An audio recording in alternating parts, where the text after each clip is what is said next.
Fora, pois, ao seu compadre Vicente e à sua afilhada Olga, que ele recebera com o mais legítimo cerimonial guaitacás, e se não envergara o traje de rigor de tão interessante povo, motivo não foi o não tê-lo.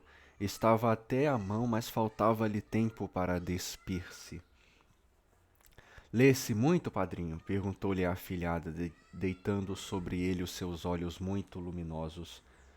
Havia entre os dois uma grande afeição. Quaresma era um tanto reservado e o vexame de mostrar os seus sentimentos faziam-no econômico nas demonstrações afetuosas.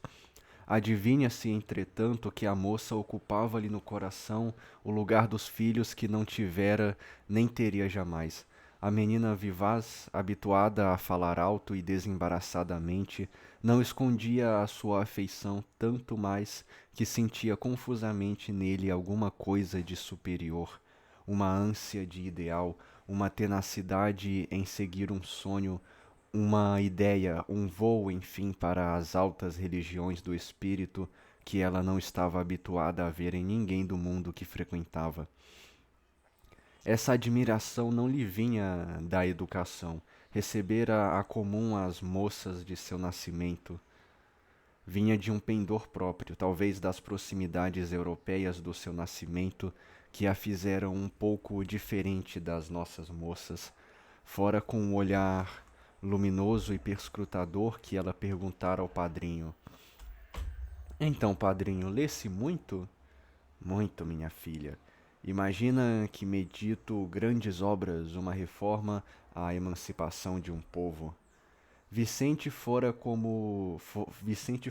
Dona Adelaide para o interior da casa e os dois conversaram a sós na sala dos livros. A afilhada notou que Quaresma tinha alguma coisa demais. Falava agora com tanta segurança que falava agora com tanta segurança, ele que antigamente era tão modesto, hesitante mesmo no falar, que diabo, não era possível, mas quem sabe? E que singular alegria havia nos seus olhos, uma alegria de matemático que resolveu um problema, de inventor feliz. Não se vá meter em alguma conspiração, disse a moça, gracejando. Não te assustes por isso. A coisa vai naturalmente, não é preciso violências.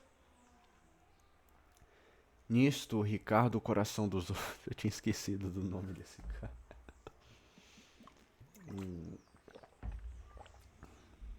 Nossa, que água boa.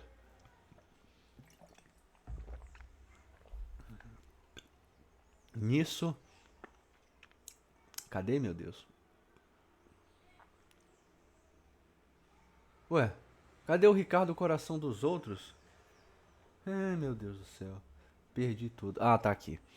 Nisto, Ricardo, coração dos outros, entrou com seu longo e rabudo fraque de sarja e o seu violão encapotado em camurça. O major fez as apresentações. Já o conhecia de nome, senhor Ricardo, disse Olga. O coração dos outros encheu-se de um alvissareiro contentamento. A sua fisionomia minguada dilatou-se ao brilho do seu olhar satisfeito, e a sua cútis, que era ressecada e de tom de velho mármore, como que ficou macia e jovem. Aquela moça parecia rica, era fina e bonita. Conhecia-o, que satisfação! Ele, que era sempre um tanto parvo e atrapalhado quando se encontrava diante das moças, fossem de condição, fossem de que condição fossem. Animava-se, soltava a língua, amaciava a voz e ficava numeroso e eloquente. Leu então os meus versos, não é, minha senhora? Não tive prazer, mas li há meses uma apreciação sobre um trabalho seu. No tempo, não foi? Foi. Muito injusta, acrescentou Ricardo. Todos os críticos se atêm a essa questão de metrificação. Dizem que os meus versos não são versos. São, sim, mas são versos para violão. Vossa Excelência sabe que os versos para música têm alguma coisa de diferente dos comuns, não é? Não há, portanto, nada a admirar que os meus versos feitos para violão sigam outra métrica e outro sistema, não acha? Certamente que sim, disse a moça. Mas parece-me que o senhor faz versos para a música e não para os versos. O violão, você quis dizer, né? E ela sorriu devagar, enigmaticamente, deixando parado o seu olhar luminoso, enquanto Ricardo, desconfiado, lhe sondava a intenção com os olhinhos vivos e miúdos de camundongo. Quaresma, que até ali se conservava calado, interveio. O Ricardo, Olga, é um artista. Tenta e trabalha para levantar o violão. Eu sei, padrinho, eu sei. Entre nós, minha senhora, falou o coração dos outros, não se levam a sério essas tentativas nacionais, mas na Europa todos respeitam e auxiliam. Como é que se chama, Major, aquele poeta que escreveu em francês popular? Mistral, acudiu Quaresma, mas não é francês popular, é o provençal, uma verdadeira língua. Sim, é isso, confirmou Ricardo, pois o Mistral não é considerado respeitado. Eu, no tocante ao violão, estou fazendo o mesmo. Olhou triunfante para um e outro circunstante, e Olga, dirigindo-se a ele, disse: Continue na tentativa, senhor Ricardo, que é digno de louvor. Obrigado. Fique certa, minha senhora, que o violão é um belo instrumento e que tem grandes dificuldades. Por exemplo, qual? Qual? Esse qual não é uma pergunta, tá? Esses escritores antigos tinham essa de botar qual com ponto de exclamação, não sei por quê. Mistério. Interrompeu Quaresma abruptamente. Há outros mais difíceis. O piano? Perguntou Ricardo. Que piano? O maracá? A inúbia? Eu não lo conosco, senhor. Não conheces? É boa. É boa. Essa aqui é outra, é boa. Oh, meu pai.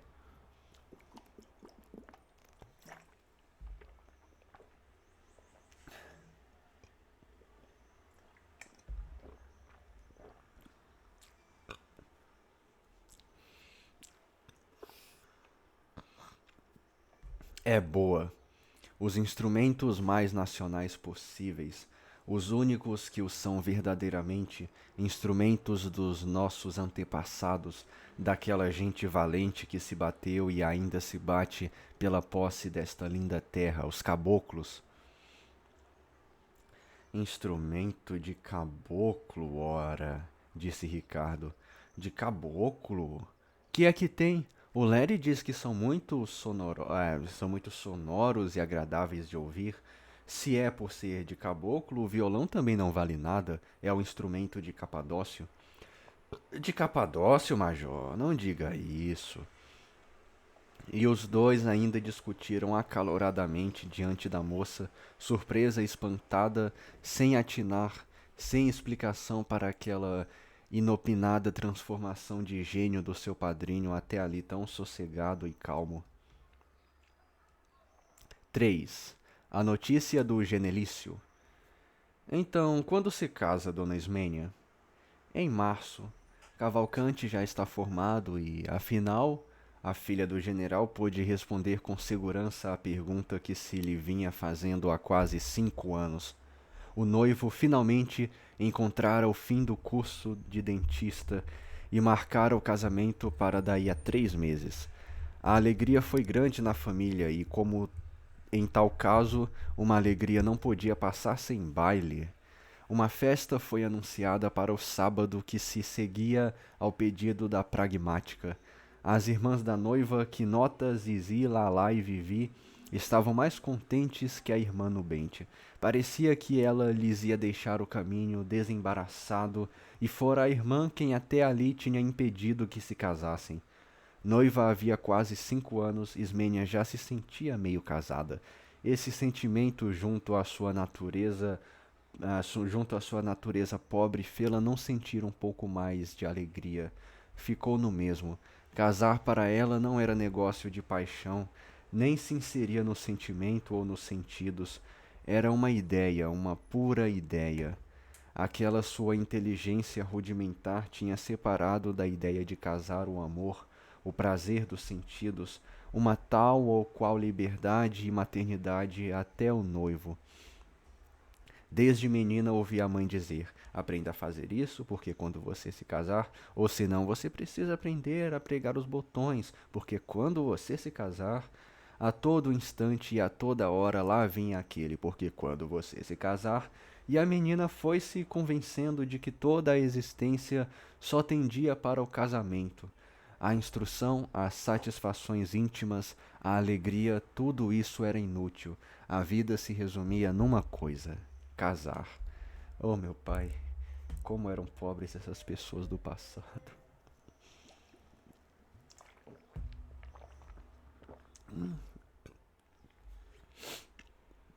De resto, não era só dentro de sua família que ela encontrava aquela preocupação.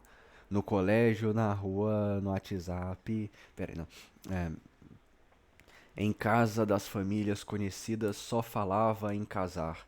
Sabe, dona Maricota, a Lili casou-se.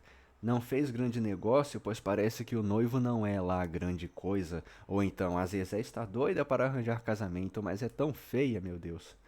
A vida, o mundo, a variedade intensa dos sentimentos, das ideias, o nosso próprio direito à felicidade foram parecendo ninharias para aquele cérebrozinho, e de tal forma casar-se lhe representou uma coisa importante, uma espécie de dever, que não se casar, ficar solteira, tia, parecia-lhe um crime, uma vergonha.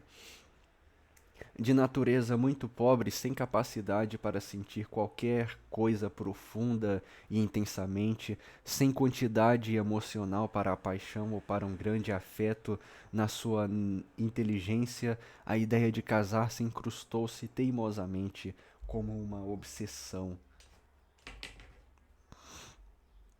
Ela não era feia, amorenada com os seus traços acanhados, o narizinho mal feito, mas galante, não muito baixa nem muito magra, e a sua aparência de bondade passiva, de indolência de corpo, de ideia e de sentidos, era até um bom tipo das meninas a que os namorados chamam bonitinhas. O seu traço de beleza dominante, porém, eram seus cabelos, uns bastos cabelos castanhos com tons de ouro, sedoso até ao olhar. Aos 19 anos, arranjou namoro com Cavalcante, e a fraqueza de sua vontade e ao temor de não encontrar marido não foi estranha à facilidade com que o futuro dentista a conquistou. O pai fez má cara, ele andava sempre a par dos namoros das filhas. Diga-me sempre, Maricota, dizia ele, quem são? Olho vivo, é melhor prevenir que curar. Pode ser um Valdevinos, e sabendo que o pretende a Ismênia era um dentista, que o pretendente a Ismênia era um dentista, não gostou muito. O que é um dentista? Ah, o cara não sabe o que é um dentista, perguntou ele de si para si. Um cidadão semi-formado, uma espécie de barbeiro, preferia um... Nossa, comparar dentista com barbeiro. O que é um barbeiro? Não é o cara que comete infrações de trânsito? Preferia um oficial que vai morrer baleado, né? Tinha um Montepio e meio soldo, mas a mulher convenceu de que os dentistas ganham muito e ele acedeu. É, alguns, né? Boa parte ganha muito, eu acho. Principalmente os que fazem bichectomia. Vamos lá. Começou então Cavalcante a frequentar a casa na qualidade de noivo paisano, isto é, que não pediu, não é ainda oficial.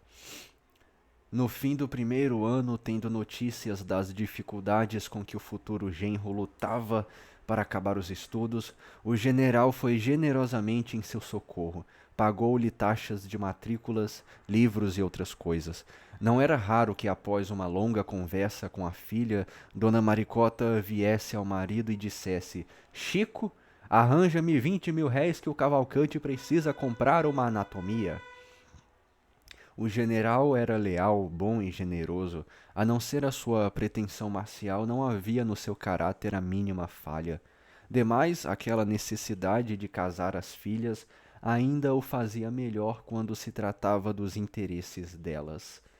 Ele ouvia a mulher, coçava a cabeça e dava o dinheiro. E até para evitar despesas ao futuro genro, convidou-o a jantar em casa todo dia, e assim o namoro foi correndo até ali.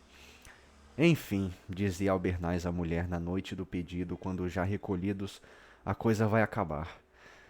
Felizmente, respondia-lhe Dona Maricota, vamos descontar esta letra. A satisfação resignada do general era, porém, falsa. Ao contrário, ele estava radiante. Na rua se encontrava um camarada, no primeiro momento asado, lá dizia ele, lá ele. É o inferno esta vida. Imagina tu, Castro, que ainda por cima tenho que casar uma filha. Ao que Castro interrogava, qual delas? A Ismênia, a segunda, respondia Albernaz, e logo acrescentava, tu é que és feliz, só tiveste filhos. Ah, meu amigo, falava o outro, cheio de malícia.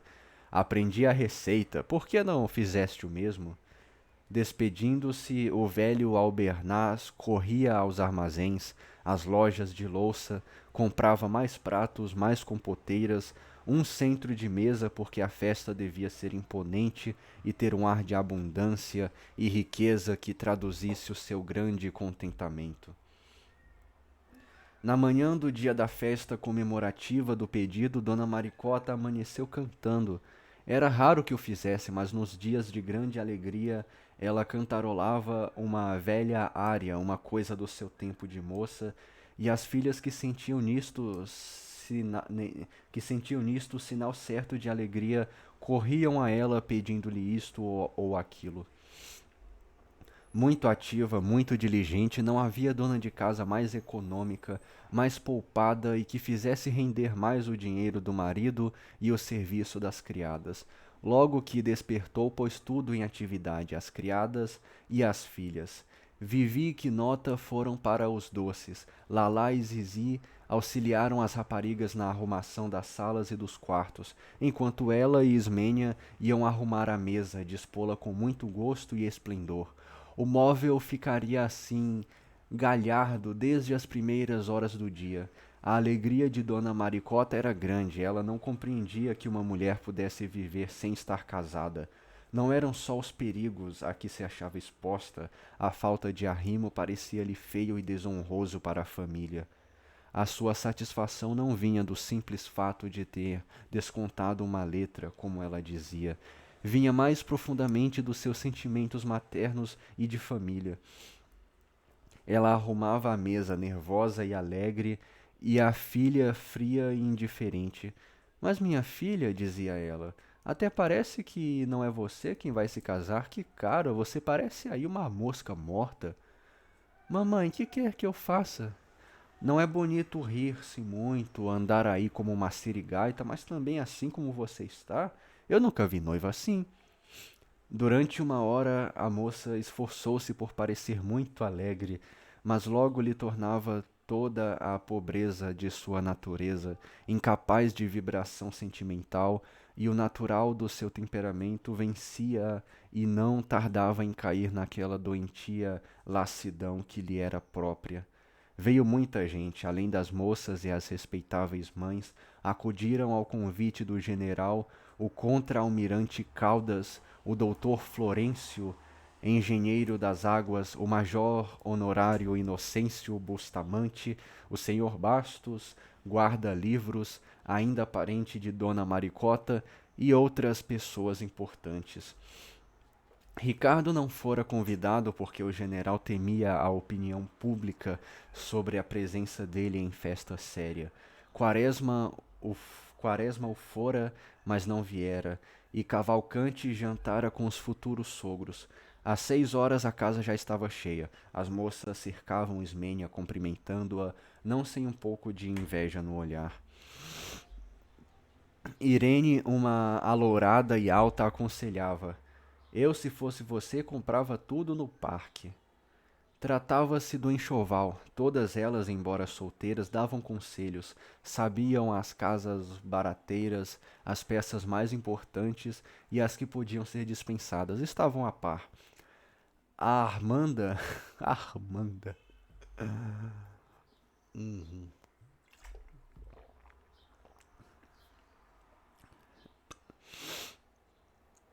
A Armanda indicava com um requebro feiticeiro nos olhos. Eu ontem vi na Rua da Constituição um dormitório de casal muito bonito. Você por que não vai ver, Ismênia? Parece barato. A Ismênia era menos entusiasmada, quase não respondia às perguntas, e se as respondia, era por monossílabos. Houve um momento em que sorriu quase com alegria e abandono. Estefânia, a doutora normalista, que tinha nos dedos um anel com tantas pedras que nem uma joalheria, num dado momento chegou a boca carnuda aos ouvidos da noiva e fez uma confidência. Quando deixou de segredar-lhe assim como se quisesse confirmar o dito, dilatou muito os seus olhos maliciosos e quentes e disse alto: Eu quero ver isso. Todas dizem que não, eu sei. Ela aludia à resposta que a sua confidência Ismênia tinha dado com parcimônia. Qual o quê? Todas elas, conversando, tinham os olhos no piano. Os rapazes e uma parte dos velhos rodeavam Cavalcante, muito solene, dentro de um grande fraque preto. Então, doutor, acabou, hein? Dizia este a jeito de um cumprimento. É verdade, trabalhei. Os senhores não imaginam os tropeços, os embargos. Foi de um heroísmo. Conhece o Chavantes? Perguntava um outro. Conheço, um crônico, um pândego. Foi seu colega? Foi, isto é, ele é do curso de medicina. Matriculamo-nos no mesmo ano.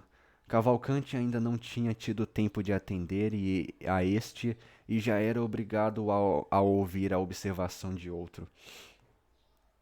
É muito bonito ser formado. Se eu tivesse ouvido meu pai, não estava agora a quebrar a cabeça no deve haver. O quê? Não entendi.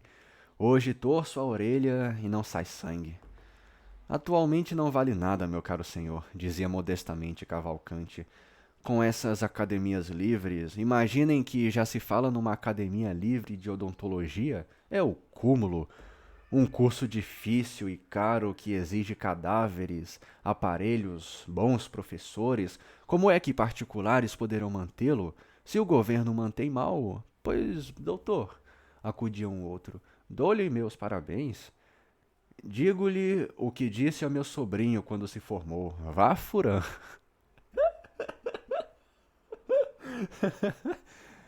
Ah, seu sobrinho é formado? Inquiria delicadamente Cavalcante. Em engenharia. Está no Maranhão, na estrada de Caxias. Que isso, velho? Coincidências. Muita coincidência numa linha só, cara. Caramba! Nos intervalos da conversa, todos eles olhavam o novel, o novel, o novel dentista como se fosse um ente sobrenatural. Para aquela gente toda, Cavalcante não era mais um simples homem. Era homem e mais alguma coisa sagrada e de essência superior, e não juntavam a imagem que tinham dele atualmente as coisas que porventura ele pudesse saber ou tivesse aprendido. Isto não entrava nela de modo algum. Ô porcaria, perdi a página. Ah, sim, aqui. Isto não entrava nela de modo algum, e aquele tipo para alguns continuava a ser vulgar, comum na aparência, mas a sua substância tinha mudado, era outra diferente da deles, e fora ungido de não sei que coisa vagamente fora da natureza terrestre, quase divina. Para o lado de Cavalcante, que se achava na sala de visitas, vieram os menos importantes. O general ficara na sala de jantar fumando, cercado dos mais titulados e dos mais velhos. Estavam com ele o contra-almirante Caldas, o major Inocêncio, o doutor Florencio e o capitão de bombeiros Segismundo. Inocêncio aproveitou a ocasião para fazer uma consulta a Caldas sobre assunto de legislação militar. O contra-almirante era interessantíssimo. Na marinha, por pouco que não fazia pendant com Albernaz no exército.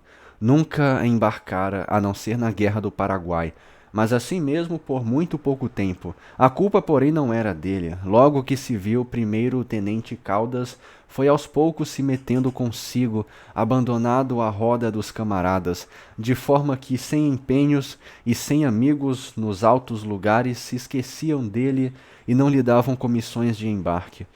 É curiosa essa coisa das administrações militares. As comissões são um merecimento, mas só se as dá aos protegidos. Certa vez, quando já era capitão-tenente, deram-lhe um embarque em Mato Grosso. Nomearam-no para comandar o couraçado Lima Barros. Ele lá foi, mas quando se apresentou ao comandante da flotilha, teve notícia de que não existia no Rio Paraguai semelhante navio. Ai, caramba! Porcaria, viu? Semelhante navio, semelhante navio. Aqui. Indagou daqui e dali, e houve quem aventurasse que podia ser o tal Lima Barros fizesse parte da esquadrilha do Alto Uruguai, consultou o comandante. Eu, no seu caso, disse-lhe o superior, partia imediatamente para a flotilha do Rio Grande. Eu ia fazer. Ei-lo a fazer malas para o Alto Uruguai, onde chegou enfim depois de uma penosa e fatigante viagem. Mas aí também não estava o Lima Barros. Onde estaria então? Quis telegrafar para o Rio de Janeiro, mas teve medo de ser censurado. Tanto mais que não andava em cheiro de santidade. Esteve assim um mês em Itaqui, hesitante, sem receber soldo e sem saber que destino tomar. Um dia lhe veio na intenção de ir ao extremo norte e, quando passou pelo rio conforme a praxe, apresentou-se às altas autoridades da marinha, foi preso e submetido a conselho. O Lima Barros tinha ido a pique durante a Guerra do Paraguai. Embora absolvido, nunca mais entrou em graça dos ministros e dos seus generais. Todos o tinham na conta de parvo de um comandante de opereta que andava à cata do seu navio pelos 4 pontos cardeais. Deixaram-no encostado, como se diz na gíria militar. E ele levou quase 40 anos para chegar de guarda-marinha a capitão de fragata. Reformado no posto imediato com graduação do seguinte, todo o seu azedume contra a marinha se concentrou num longo trabalho de estudar leis, decretos, alvarás, avisos, consultas que se referisse a promoções de oficiais. Comprava repertórios de legislação, armazenava coleções de leis, relatórios e encheu a casa de toda essa enfadonha e fatigante literatura administrativa. Os requerimentos pedindo a modificação de sua reforma choviam sobre os ministros da Marinha. Corriam meses o infinito rosário de repartições e eram sempre indeferidos sobre consultas do Conselho Naval ou do Supremo Tribunal Militar. Ultimamente constituíra advogado junto à Justiça Federal e lá andava ele de cartório em cartório, acotovelando-se com meirinhos, escrivães, juízes e advogados. Esse proviléu rebarbativo do foro, que parece ter contraído todas as misérias que lhe passam pelas mãos e pelos olhos. Inocêncio Bustamante também tinha a mesma mania demandista. Era renitente e teimoso, mas servil e humilde. Antigo voluntário da pátria, possuindo honras de major, não havia dia em que não fosse ao quartel-general ver o andamento do seu requerimento e de outros. Num pedia inclusão no asílio dos inválidos, noutro honras de tenente-coronel, noutro tal ou qual medalha, e quando não tinham nenhum, ia ver a dos outros. Não se pejou mesmo de tratar do pedido de um maníaco que por ser tenente honorário e também da Guarda Nacional, requereu-lhe fosse passada a patente de major, visto que 2 galões mais outros 2 fazem 4, o que quer dizer major. Conhecedor dos estudos meticulosos do almirante, Bustamante fez a sua consulta. Assim de pronto não sei, não é a minha especialidade o exército, mas vou ver, isto também anda tão atrapalhado. Acabando de responder, coçavam dos seus favoritos brancos. que lhe davam um ar de comodoro ou de chacareiro português, pois era forte nele o tipo lusitano. Oh, meu tempo, observou Albernaz. Quanta ordem, quanta disciplina. Não há mais gente que preste, disse Butamaste. Sergimundo por aí aventurou também a sua opinião, dizendo: Eu não sou militar, mas. Como não é militar? Fez Albernaz com ímpeto. Os senhores é que são os verdadeiros, estão sempre com o inimigo na frente, não acha, Caldas?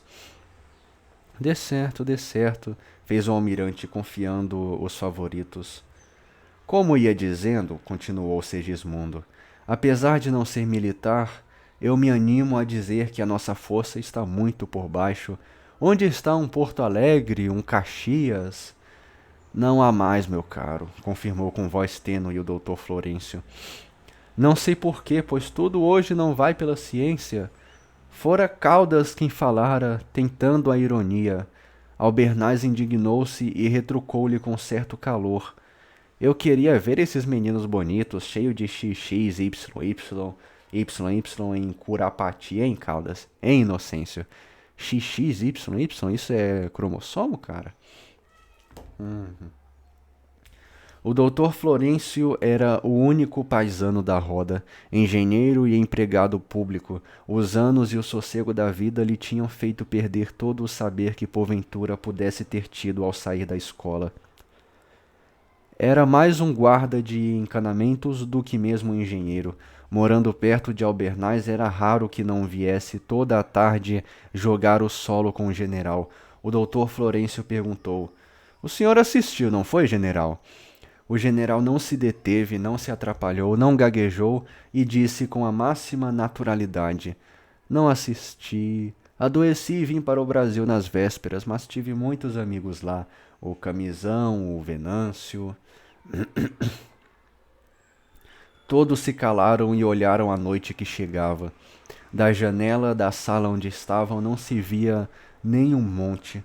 O horizonte estava circunscrito aos fundos dos quintais das casas vizinhas com as suas cordas de roupa a lavar, suas chaminés e o piar de pintos. Um tamarineiro sem folhas lembrava tristemente o ar livre, as grandes vistas sem fim. O sol já tinha desaparecido do horizonte e as tênues luzes dos bicos de gás e dos lampiões familiares começavam a acender-se por detrás das vidraças.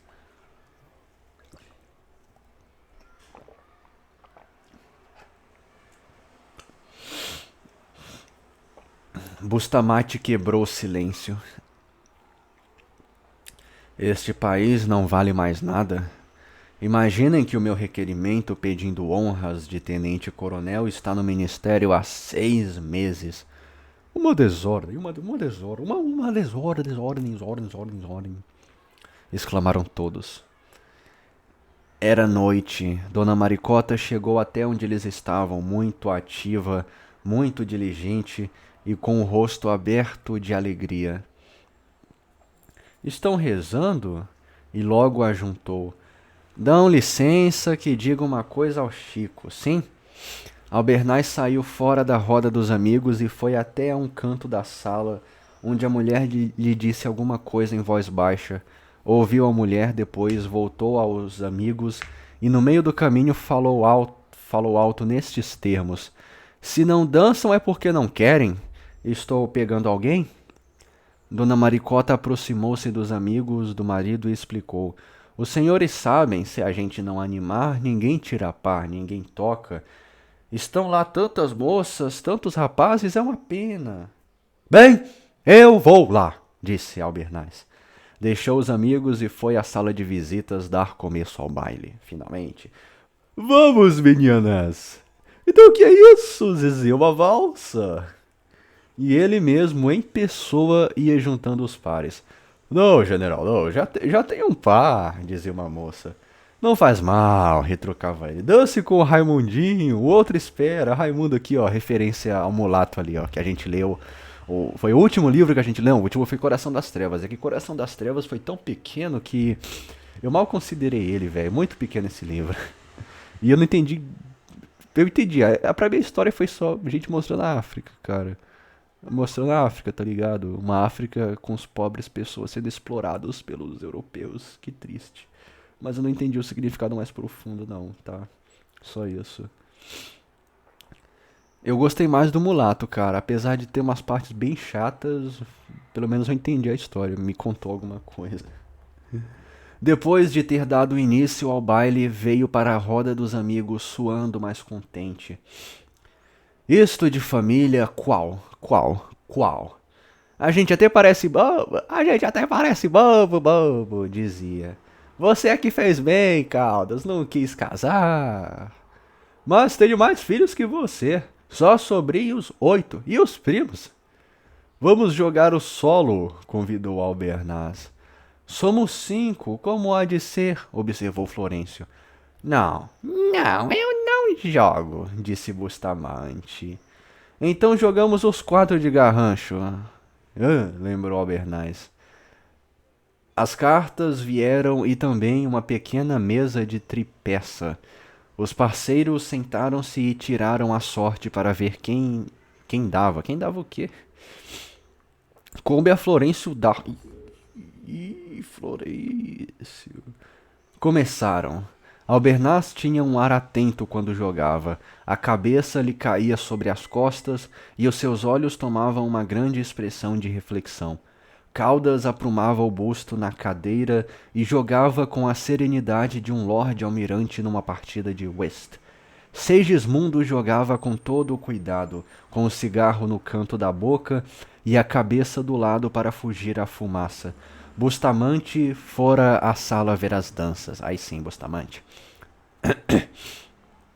Tinham começado a partida quando Dona Quinota, uma das filhas do general, atravessou a sala e foi beber água.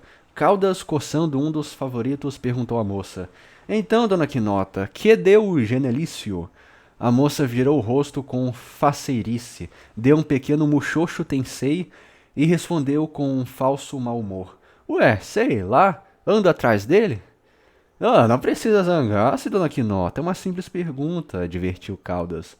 O general, que examinava atentamente as cartas recebidas, interrompeu a conversa com voz grave.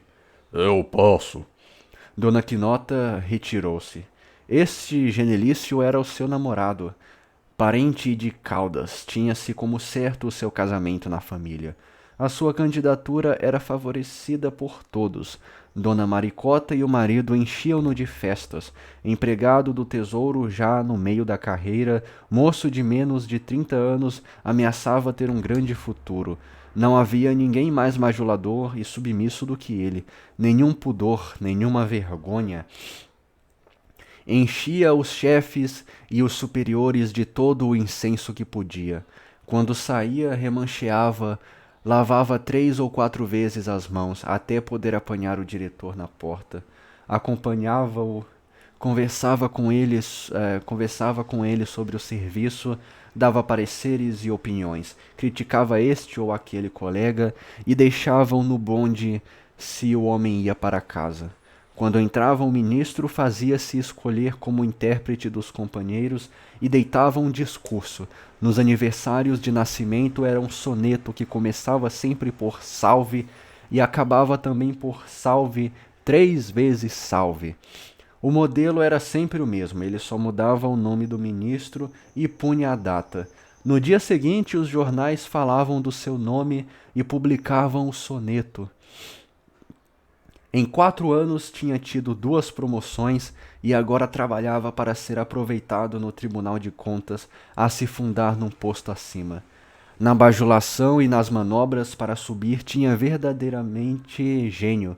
Não se limitava ao soneto, ao discurso, buscava outros meios, outros processos, no intuito de anunciar aos ministros e diretores que tinham uma erudição superior. De quando em quando desovava nos jornais longos artigos sobre contabilidade pública.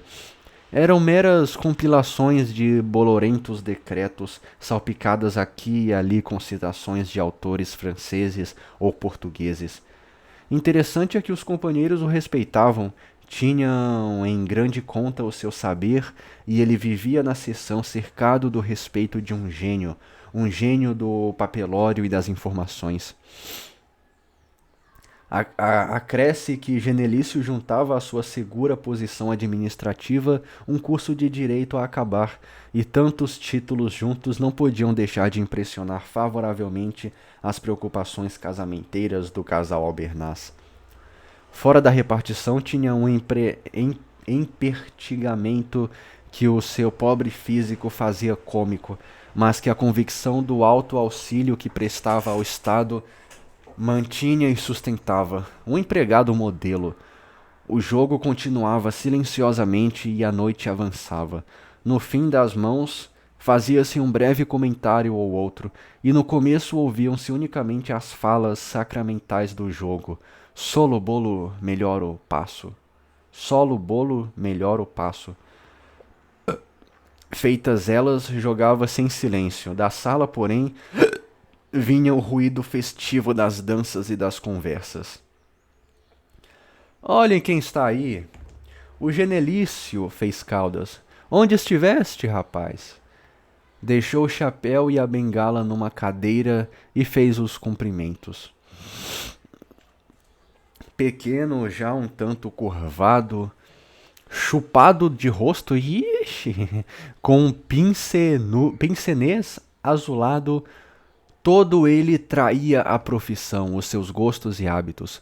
Era um escrituário. Nada, meus amigos. Estou tratando dos meus negócios. Vão bem? Perguntou Florêncio. Quase garantido. O ministro prometeu... Não há nada. Estou bem, cunhado. Estimo muito, disse o general. Obrigado. Sabe de alguma coisa, general? O que é? O Quaresma está doido. Mas o quê? Quem foi que te disse? Aquele homem do violão já está na casa de saúde. Eu logo o vi, disse Albernaz. Aquele requerimento era de doido. Mas não é só, general, acrescentou o Genelício. Fez um ofício em tupi e mandou ao ministro. Quem que tá mesmo? O Quaresma. É o que eu dizia, fez Albernaz. Quem é? Perguntou Florêncio. Aquele vizinho empregado do arsenal não conhece? Um baixo de pincinês? O que significa isso? Este mesmo, confirmou Caldas. Nem se podia esperar outra coisa, disse o doutor Florêncio. Aqueles livros, aquela mania de leitura. E qual que é o seu problema com leitura, Florêncio? Para que ele lia tanto? Indagou Caldas. Telha de menos, disse Florêncio. Genelício atalhou com autoridade. Ele não era formado, para que meter-se em livros? É verdade, fez Florêncio. Isto de livros é bom para os sábios, para os doutores, observou Segismundo. Devia até ser proibido, disse Genelício, a quem não possuísse um título acadêmico ter livros. Evitavam-se assim essas desgraças, não acham? Dê certo, disse Albernaz. Dê certo, fez Caldas. Dê certo, disse Segismundo. Calaram-se um instante e as tentações convergiram para o jogo. Já saíram todos os trunfos? Contasse, meu amigo. Albernaz perdeu e lá na sala fez-se silêncio. Cavalcanti ia recitar. Atravessou a sala triunfantemente, com um largo sorriso na face, e foi postar-se ao lado do piano. Zizi acompanhava, tossiu e, com a sua voz metálica, apurando muito os finais em S, começou. A vida é uma comédia sem sentido, uma história de sangue e de poeira, um deserto sem luz. E o piano gemia. 4. Desastrosas consequências de um requerimento. Os acontecimentos a que aludiam os graves personagens reunidos em torno da mesa de solo na tarde memorável da festa comemorativa do pedido de casamento de Ismênia se tinham desenrolado com rapidez fulminante. A força de ideias e sentimentos contidos em Quaresma se havia revelado em atos imprevistos com uma sequência brusca e uma velocidade de turbilhão. O primeiro fato o surpreendeu, mas vieram outros e outros, de forma que o que pareceu no começo uma extravagância, uma pequena mania, se apresentou logo em insânia declarada. Justamente algumas semanas antes do pedido de casamento, ao abrir-se a sessão da Câmara, o secretário teve que proceder à leitura de um requerimento singular e que veio a ter uma fortuna de publicidade e comentário pouco usual em documentos de tal natureza. O burburinho e a desordem que caracterizam o recolhimento indispensável ao elevado trabalho de legislar não permitiram que os deputados o ouvissem. Os jornalistas, porém, que estavam próximo e não próximos à mesa, ao ouvi-lo, prorromperam em gargalhadas, certamente inconvenientes à majestade do lugar. O riso é contagioso. O secretário, no meio da leitura, ria-se discretamente. Pelo fim, já ria-se o presidente, ria-se o oficial da ata, ria-se o contínuo. Toda a mesa e aquela população que a cercam riram-se da petição, largamente querendo sempre conter o riso, havendo em alguns tão fraca alegria que as lágrimas vieram. Quem soubesse o que uma tal folha de papel representava de esforço, de trabalho, de sonho generoso e desinteressado, havia de sentir uma penosa tristeza ouvindo aquele rir inofensivo de tanta gente. Merecia raiva, ódio, um deboche de inimigo talvez, o documento que chegava à mesa da Câmara, mas não aquele recebimento hilárico de uma hilaridade inocente, sem fundo algum, assim como se estivesse a rir de uma palhaçada, de uma sorte de circo de cavalinhos ou de uma careta de clown. Os que riam, porém, não lhe sabiam a causa e só viam nele um motivo para riso franco e sem maldade. A sessão daquele dia fora fria. E, por ser assim, as sessões dos jornais referentes à Câmara no dia seguinte publicaram o seguinte requerimento e glosaram-no em todos os tons. Era assim concebida a petição. Lá vem a carta do Policarpo Quaresma. E eu vou ler assim. Policarpo Quaresma, cidadão brasileiro, funcionário público, certo de que a língua portuguesa é emprestada ao Brasil, certo também de que, por esse fato, o falar e o escrever, em geral, sobretudo no campo das letras, se vêem na humilhante contingência de sofrer continuamente censuras ásperas dos proprietários da língua. Sabendo, além que dentro do nosso país, os autores e os escritores, com especialidade os gramáticos, não se entendem no tocante à correção gramatical, vendo-se diariamente surgir azedas polêmicas entre os mais profundos estudiosos do nosso idioma, usando do direito que lhe confere a Constituição, vem pedir que o Congresso Nacional decrete o Tupi-Guarani como língua oficial e nacional do povo brasileiro. Bem que podia, né, cara? O suplicante, deixando de parte os argumentos históricos que militam em favor de sua ideia, pede vênia para lembrar que a língua é a mais alta manifestação da inteligência de um povo, é a sua criação mais viva e original, e, portanto, a emancipação política do país requer como complemento e consequência a sua emancipação idiomática. Demais, senhores congressistas, o Tupi-Guarani, língua originalíssima, aglutinante, é verdade, mas aqui o polissintetismo dá múltiplas feições de riqueza é a única capaz de traduzir as nossas belezas, de pôr-nos em relação com a nossa natureza e adaptar-se perfeitamente aos nossos órgãos vocais e cerebrais, por ser criação de povos que aqui viveram e ainda vivem, portanto possuidores da organização fisiológica e psicológica para que tendemos, evitando-se dessa forma as estéreis controvérsias gramaticais oriundas de uma difícil adaptação de uma língua de outra região à nossa organização cerebral e ao nosso aparelho vocal, controvérsias que tanto empecem o progresso da nossa cultura científica e filosófica.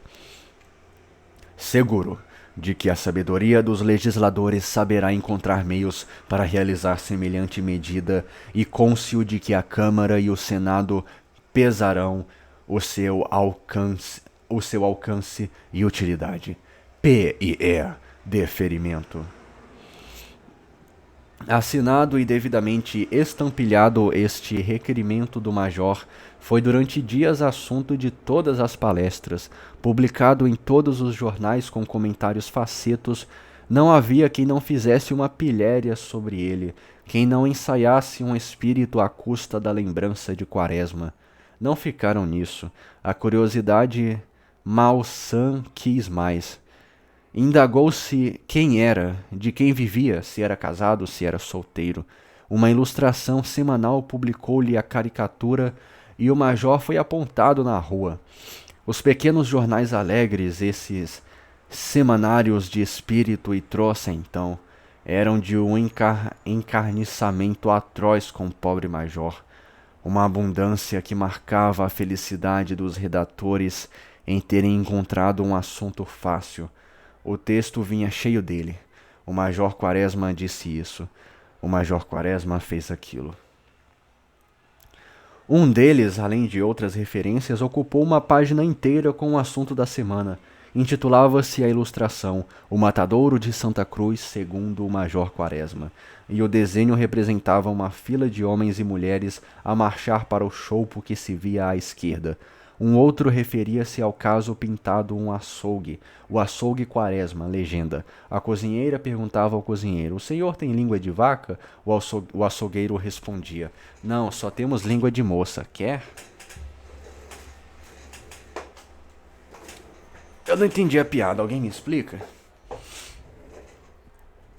Com mais ou menos espírito, os comentários não cessavam e a ausência de relações de Quaresma no meio de que saíam fazia com que fossem de uma constância pouco habitual. Levaram 2 semanas com o nome do subsecretário. Tudo isso irritava profundamente Quaresma, vivendo há 30 anos quase só, sem se chocar com o mundo, adquirira uma sensibilidade muito viva e capaz de sofrer profundamente com a menor coisa. Nunca sofrera críticas, nunca se atirou à publicidade, vivia imerso no seu sonho, incubado e mantido vivo pelo calor dos seus livros. Fora deles, ele não conhecia ninguém, e com as pessoas com quem falava, trocava pequenas banalidades, ditos de todo o dia, coisas com que a sua alma e o seu coração nada tinham de ver. Nem mesmo a afilhada o tirava dessa reserva, embora a estimasse mais que todos.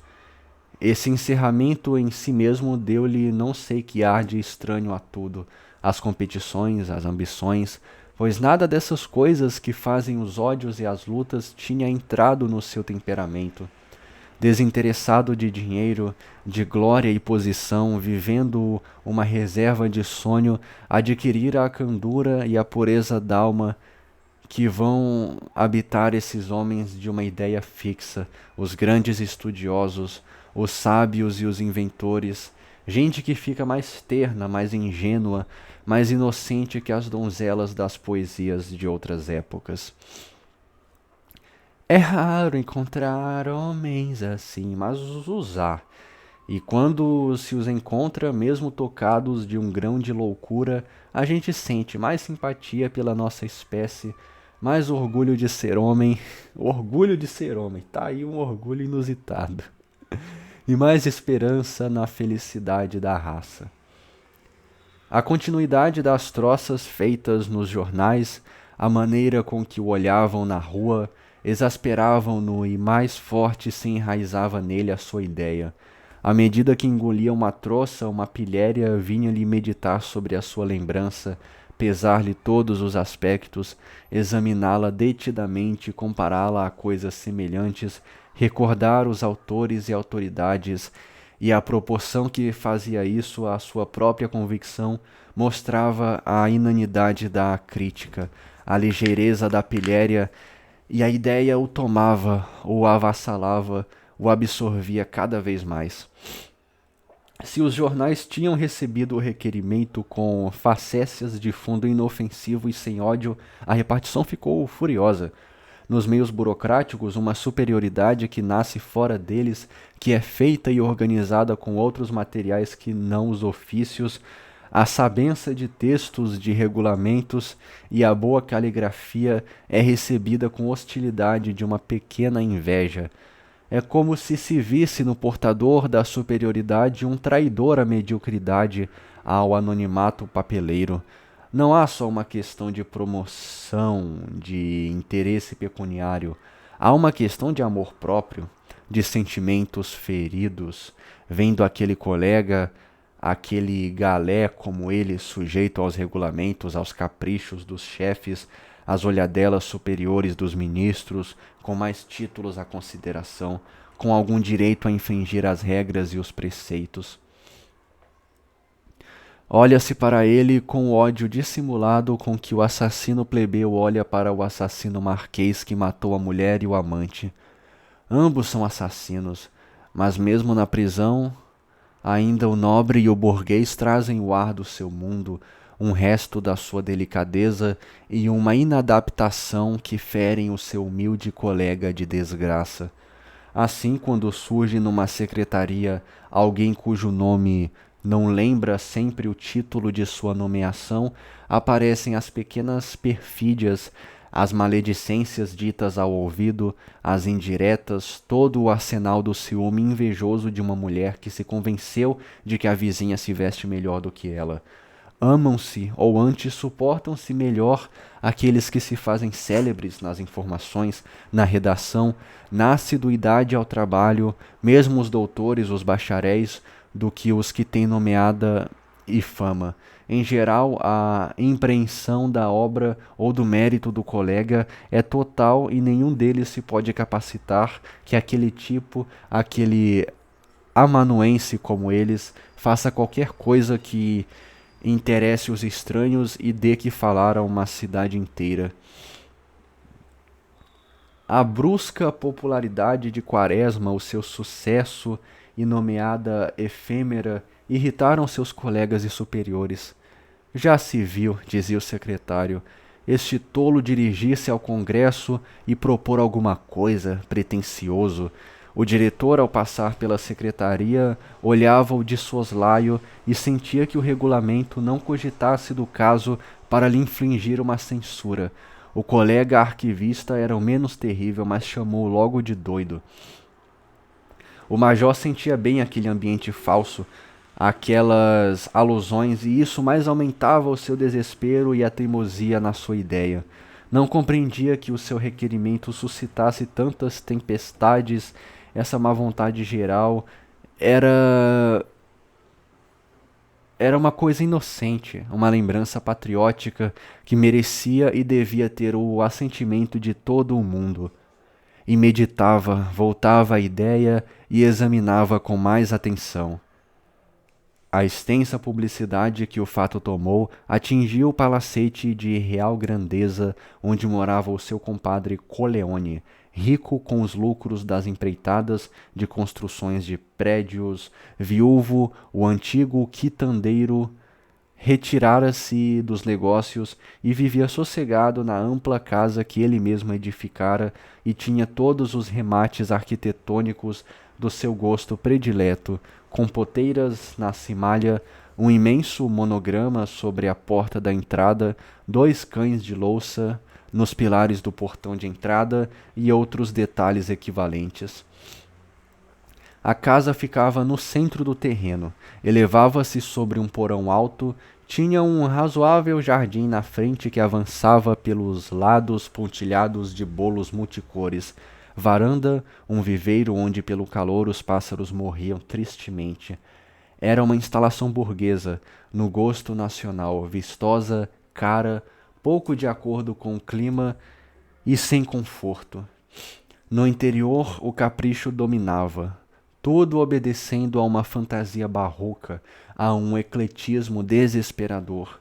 Os móveis se amontoavam, os tapetes, as sanefas, sei lá, os bibelôs, e a fantasia da filha, irregular e indisciplinada, ainda trazia mais desordem àquela coleção de coisas caras. Viúvo havia já alguns anos, era uma velha cunhada quem dirigia a casa e a filha, quem o encaminhava nas distrações e nas festas, Coleone aceitava de bom coração esta doce tirania.